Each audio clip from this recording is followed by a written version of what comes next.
कोई भी तिजोरी कबाट का नॉर्थ फेसिंग, ठीक है।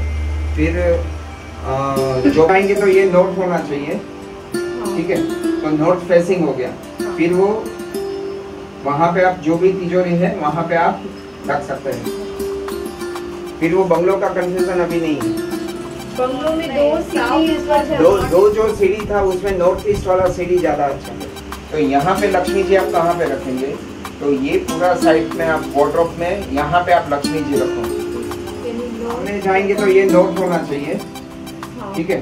तो नॉर्थ फेसिंग हो गया। फिर वो वहाँ पे आप जो भी तिजोरी है वहाँ पे आप હવે આપણે ટુ ધ પોઈન્ટ આવીએ એસ્ટ્રોલોજી ઉપર।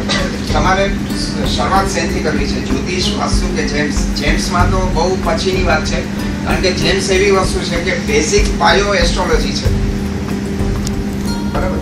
પાયો જ તમને ખબર ન હોય તો તમે જેમ્સ જાણીને શું કરશો, બરાબર? અથવા main is astrology. Main is astrology.